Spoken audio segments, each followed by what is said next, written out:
Civil unrest, an opportunity for white South Africans to unpack their collective trauma. As a white South African myself, I've had the misfortune of being exposed to hazardous levels of second-hand racism over the past week.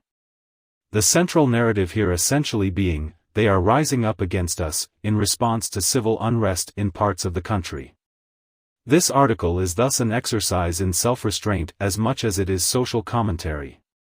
In fact, I will attempt something that is extremely out of character for a cis-white gay man: be non-judgmental. I will therefore not suggest that my people's white tears are the actual cause of recent flooding in Western Europe. Nor will I point out the unadulterated caudacity of many unrest-related Facebook posts. Instead, I will discuss how white South Africans' reaction to the current social unrest presents an opportunity for alternative insight into why the legacy of apartheid is like that toxic ex who just won't let you move on to healthier relationships. Since the birth of our Rainbow Nation in 1994, the transformation agenda has been primarily focused on addressing the massive disadvantage facing the majority of our citizens, and rightfully so. Abject poverty, poor public service provisioning, and low levels of education were, and still are, acute sites of inequality in South Africa. However, I fear that in our efforts to address disadvantage we have overlooked one of apartheid's most sinister legacies, that of white collective trauma. For this reason, my conscious effort to refrain from passing judgment is functional as much as it is based on principle. I propose that insufficient attention to white South African psychological trauma despite their economic privilege risks perpetuating distorted worldviews and the associated behaviors we have seen during the recent civil unrest. Collective trauma is a traumatic psychological effect shared by a group of people. The collective trauma of white South Africans warrants consideration within the transformation agenda, because as Ottergon, 2004, so poignantly explains, the nightmares of history do not spontaneously erupt. Past injustice and trauma remain in the fabric of our collective interactions, and become ignited.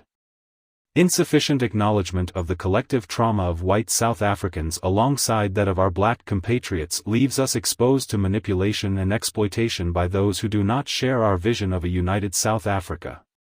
Not addressing our collective trauma means the impact of apartheid endures, perpetuating narrative patterns that affect entire generations of white South Africans' sense of safety and distrust of others.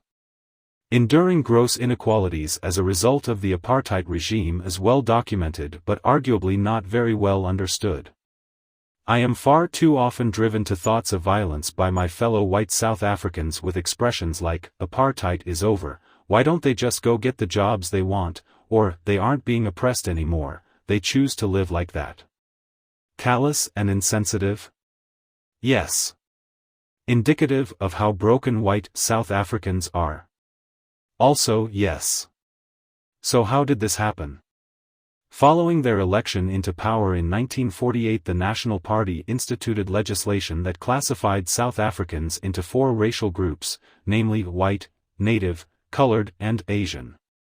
The white category was reserved for Caucasian or European people, native referred to those individuals of African descent, the Asian category included people who were of Asia continent, heritage, and those from a mixed-race background were classified as colored. During the apartheid regime, residential areas, education, medical care, and public services were segregated with inferior services provided to the non-white areas. But our ivory tower came at a terrible cost. We were told that in order to protect the shiny things we have become accustomed to, that they may only feel the touch of a white hand, a hand of any other color would steal or destroy it. We needed to insulate ourselves economically and socially for our own protection. Our parents and our parents' parents constructed identities characterized by superiority and fear that still makes it virtually impossible to feel any empathy for anyone but other white people. I will not go so far as to say that white South Africans are as harmed as people of color, but we are clearly missing something if nearly 30 years after the fall of apartheid white people still don't understand privilege and disadvantage. Intellectually they aren't difficult concepts to grasp, which leads me to wonder if it isn't the very nature of our traumatized collective identity as white South Africans that is preventing us from thinking rationally. Indeed, as Kalshad, 2021, explains, the traumatized psyche develops a system of defenses that regulate which emotions and memories are allowed to enter the conscious mind. In order to perform this regulation, the defense system attacks and injures the capacity to feel.